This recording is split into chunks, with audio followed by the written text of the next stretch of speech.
I was kicked out because I was too young, apparently. And a lady told me that you're too young, you should be in school, get out. I actually kind of did a little bit of a 50% lie that Wangari Maathai was killed because of planting trees, but she died because she was sick. Hello everyone, my name is Ilian. I'm 13 years old and I'm Africa's youngest climate finance and health champion. I'm also a Zirmala ambassador. I'm a Paul Harris Fellow, the youngest awarded by Rotary, and I'm also a CEO of 2 non-profit organizations. I really fell in love with what Wangari Maathai was doing, so I started planting trees. I planted 1 tree in my garden, 1 became 10, 10 became 30, and so far I've planted and grown 1.3 million trees, and I'm hoping to plant 5 million more by the time I reach the age of 18 and keep on planting. So it's a lot of sacrifice. I've written 4 books. I find myself waking up at 2 a.m. to read the book, summarize it, so if someone asks me about my book, I can talk about it confidently. Number 2, waking up at 2 a.m. to finish homework. Number 3, waking up at 2 a.m. to, pray, because I'm a very strong Christian, and I pray. When God wakes me up to pray, I must pray. So it's a lot of sacrifice of time, a bit of energy, and also sacrifice of kind of your childhood, you would say. I find that, I've missed birthday parties, sometimes I miss hanging out with my friends, but it's all part of your life. And I put my career first. For me, my career, okay, God comes first, but then my career comes second. The subject that I would choose is life skills. Life skills includes how to make money, how to be confident, how to stay strong, all these things. Life skills basically teach you the basics. Also, general knowledge would be really good. If we could be told some general knowledge fact in school sometimes, that'd be amazing. And which is why, maybe in the future, I might become a headmaster of my own school. I was rejected from AUNEA actually, one of the United Nations meetings, assemblies. I was kicked out because I was too young, apparently. And a lady told me that you're too young, you should be in school, get out, go do your schoolwork, blah, blah, blah. The women's roles in society are number 1. Okay, if we talk family-wise, to protect their kids, to nurture their kids, to give birth also, and to raise their kids, that's number 1. But number 2 is women should be included in world decisions. Women should become presidents. There should be nothing wrong with a woman becoming a president in any country, especially in Africa. Also, women have the power to really generate the wealth. I'm sure most farmers in Kenya are women. They wake up 4 a.m. in the morning, and most of the food that we eat comes from their farms and comes from their hard work. My shosho, may she rest in peace, my shosho was an amazing farmer. Her farm was absolutely beautiful. She had coffee, macadamia, mangoes, popo, coffee, you name it, tea. And I would pick tea for her. And she really showed me what women in Kenya are really capable of doing. And also, women have the power to make statements, become influencers. For example, me, I'm an example of a woman. I am a woman. I'm a girl, but I'm a woman. And women have the power, and women should be given the rights, and women should not be shut down. The Barbie movie is actually a great example of how women should have power, how women were put down and how they can rise up again. And there's nothing more than togetherness. If you're together with women, if you're together with men, women, children, everything, that's the most important thing. And women are very good at bringing people together. I also wrote a book about FGM, and this book was based on the women from Kajiado County. And the women in Kajiado County, 90% of them have never gone to school. They have never got an education. And this is because of FGM. And this is because apparently if you go through FGM, you become a woman. But you're a woman from birth, yeah? So becoming a woman it's not like a leap. You're a woman from birth, yeah?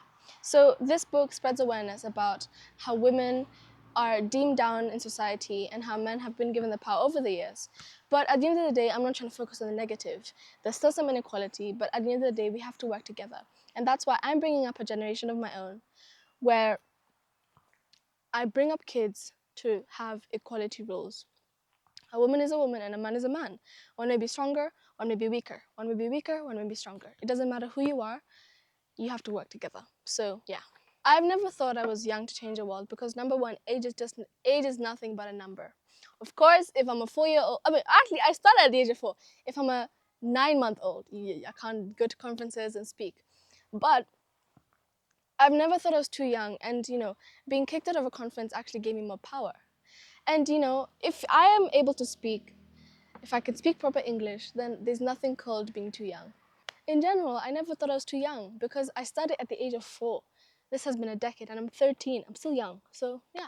Not only adults can go to conferences or host conferences. I've held my own conference. It was called the Global Children Climate Summit. First ever child-led from the ages of 5 to 18. And I led it along with other kids. There's nothing called being too young to make something happen, to change the world. No one is helpless. Let me just tell you that. No one in the world is helpless.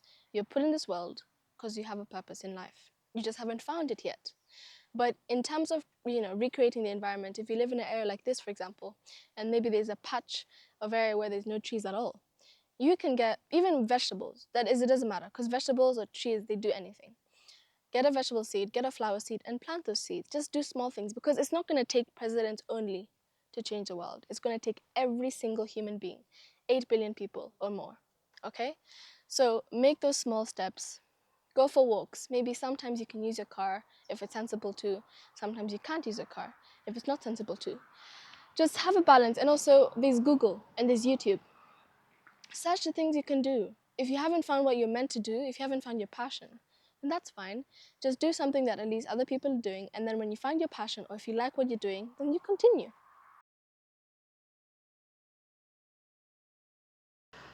Well, actually, to be honest, when she came home and announced at 4 years old that she wanted to be like Wangari Maathai, I actually discouraged her. Two things I told her: it will never take her to Harvard because I wanted her to focus on other activities, and also something else I told her that that apparent I actually kind of did a little bit of a 50% lie that Wangari Maathai was killed because of planting trees, but she died because she was sick. And so, yeah, so those are the two things I said to her. Eventually, I got to support her because she's very focused. She was really passionate. She was deliberate and she kept wanting to do more. So it's been a journey, a decade now. In July, it will be a decade, and she's done so well. And I've actually become a passionate conservationist along the way. So I've learned a lot from Elian. So, two ways that I've supported Elian to follow and pursue her goals. The one of them is actually prayer. We spend a lot of time on our knees, waking up at 2 a.m. to pray, as she said in the beginning. Number two is being present where she is. Number three is actually we spent a lot of money, her own personal savings. She spent even for the Global Children Climate Summit, the first ever child-led, and then even my own savings to really support her conservation. In this world, it's also quite risky. Sometimes she gets threats because of conserving forests where other people are interested. So basically praying for her, being a cheerleader for her, and then just being present. If she's invited somewhere, I'm there to take her, but also to to encourage her, and also getting other kids around her, and so that they can learn from her. Uh, Challenges faced in this conservation world: threats to her life, lack of resources, and having to utilize personal resources. But you know what? A decade, we never give up. 1.3 million trees is not to shy away from. And she's been joined by amazing people around the world who have planted with her. Sometimes being in places of travel when she's having to wake up early in the morning to finish her homework. But you know what? Um, at the end of the day, she's actually performed so well in her schoolwork. She did very well in her exams, her last year exams. Elian has clarity. She has clarity of mission. She's very well organized. She's very well planned. She's very clear with what she wants to achieve. So it makes my work easier. But generally, it's just being present, being really, fired up constantly, and never ever giving up, and really, really having a positive attitude towards everything, regardless of the circumstances, regardless of the challenges, just really being there and supporting her to the end. And then God. I mean, I know, for Muslims, they pray to Allah, we pray to God, and God is our protector, and He really guides us in every single way. Prayer. Prayer. One of the biggest value I've taught my child is prayer. Being just clear on her mission, and then being authentic. One of the things that has really contributed to her success is she's very authentically herself. So no matter where she is, she's authentically Eliane, and I think that has really worked for her.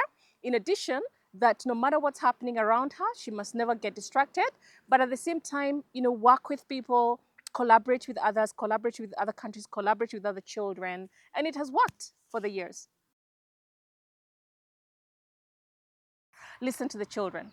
The one thing I'd say to the kids, listen to them. Even I, in the beginning, I didn't really know what you wanted to focus on, but at the end, I have learned to listen to the children. That is what will really get you there. It's really important to listen to what they're saying, observe, hear what they're interested in, because sometimes what you as a parent want your child to do may not be necessarily what they want to do. So listen to your children, and I congratulate her. What?